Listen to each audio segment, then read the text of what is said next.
என்றும் தானே. சத்தியமாய் உன்னை வைத்த நெஞ்சம் அது சுத்தமாக பரிமளிக்கும் என்றும்.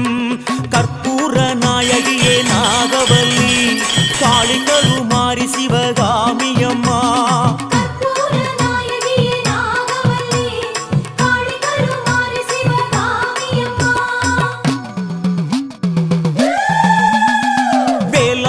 காட்டுக்குள்ளே விளையாடி வருபவளே வேறு யாரு உன்னை விட்டா செல்லாத்தா. எங்க வினை தீர்க்கும் தெய்வம் இங்கே சொல்லாத்தா. பூவாத்தா பொன்னாத்தா நீ புத்தேறிவா.